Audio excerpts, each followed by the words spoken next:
Assalamualaikum warahmatullahi wabarakatuh. Nama saya Sardan Peruntungan, CGP Angkatan 11 Kota Batam. Pada kesempatan kali ini, saya akan menjelaskan kesimpulan dan refleksi pemikiran Ki Hajar Dewantara untuk memenuhi tugas koneksi antar materi pada modul 1.1. Kegiatan koneksi antar materi ini ada 3 pertanyaan pemantik yang akan kita jawab. Yang pertama, apa yang Anda percaya tentang murid dan pembelajaran di kelas sebelum Anda mempelajari modul ini? Yang kedua, apa yang berubah dari pemikiran atau perilaku Anda setelah mempelajari modul ini? Yang ketiga, apa yang dapat segera Anda terapkan lebih baik agar kelas Anda mencerminkan pemikiran Ki Hajar Dewantara?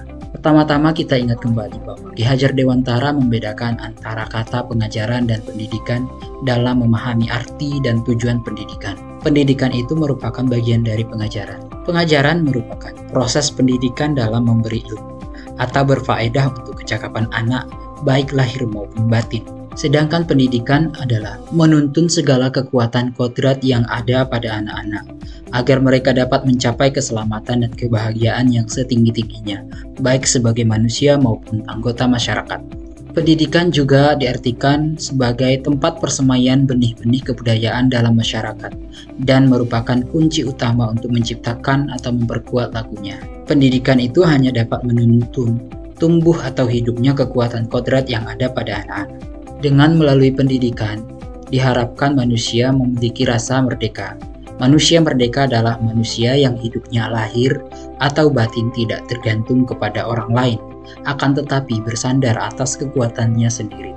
Maksud pengajaran dan pendidikan yang berguna untuk peri kehidupan bersama ialah memerdekakan manusia sebagai bagian dari persatuan. Manusia yang merdeka setidaknya memiliki ciri dasar, yaitu secara lahir bebas dan secara batin mandiri. Dengan melalui pengajaran akan menimbulkan kebebasan atau kemerdekaan bagi lahir, sedangkan melalui pendidikan akan melahirkan kemerdekaan batin. Pendidikan yang menuntun. Menurut Ki Hajar Dewantara, salah satu yang bisa kita terapkan dalam menuntun adalah yang pertama, ing ngarso sum tulodo, jika di depan memberikan contoh ataupun tauladan. Yang kedua, ing medio mangun karso, jika di tengah memberikan motivasi atau semangat. Sedangkan yang ketiga adalah tutwuri handayani, jika di belakang memberikan dorongan atau sokongan. Di mana ketiga ini adalah semata-mata untuk membentuk atau menciptakan anak yang selamat dan bahagia sebagai manusia dan anggota masyarakat. Murid terlahir dengan kodratnya masing-masing.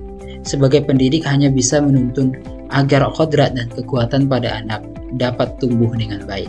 Sebagai pendidik kita harus menuntun anak sesuai dengan kodrat alam dan kodrat zaman. Apa yang Anda percaya tentang murid dan pembelajaran di kelas sebelum Anda mempelajari modul 1.1? Sebelum mempelajari modul 1.1, saya lebih fokus dengan bagaimana caranya materi cepat selesai dan menganggap bahwa mengajar itu hanya transfer ilmu semata. Kemudian, tidak pernah terfikirkan merancang pembelajaran yang sesuai dengan kebutuhan siswa.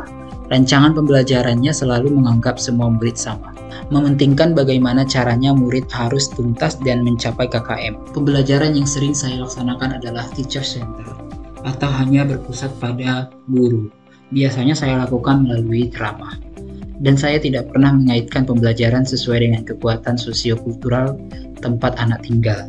Apa yang berubah dari pemikiran atau perilaku Anda setelah mempelajari modul ini? Yang berubah adalah pembelajaran yang berpusat pada murid, yaitu saya berusaha menciptakan pembelajaran student center, di mana saya hanyalah sebagai fasilitator. Kemudian saya menciptakan pembelajaran sesuai kodrat alam dan zaman. Kemudian memberikan kebebasan atau kemerdekaan pada murid dengan tetap mempertimbangkan aspek kognitif afektif psikomotornya. Di sini saya melakukan pembelajaran, ada yang memilih untuk menjelaskan menggunakan makanan, ada yang menggunakan poster. Apa yang dapat segera Anda terapkan lebih baik agar kelas Anda mencerminkan pemikiran Ki Hajar Dewantara? Yang pertama tentu planning atau perencanaan, di mana merencanakan pembelajaran yang berpihak pada murid.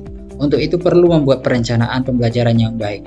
Hal-hal yang saya akan siapkan dalam perencanaannya adalah menelaah capaian pembelajaran, membuat instrumen asesmen awal, membuat modul pembelajaran, mempersiapkan media pembelajaran yang menarik, dan merancang aktivitas pembelajaran yang bervariasi atau tidak hanya berceramah. Selanjutnya akan saya implementasikan.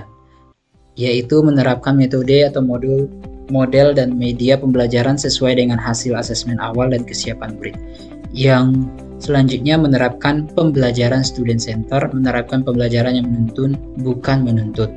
Menuntun tumbuh kembangnya budi pekerti, kognitif, dan psikomotor murid. Kemudian akan saya lakukan refleksi, di mana setiap pembelajaran melakukan refleksi pembelajaran bersama siswa dan juga diri sendiri. Hasil refleksi ini digunakan untuk memperbaiki yang kurang dan melanjutkan hal-hal yang positif. Hasil refleksi dan perbaikan akan saya bagikan kepada rekan sejawat, yaitu dengan berbagi praktik baik. Terima kasih.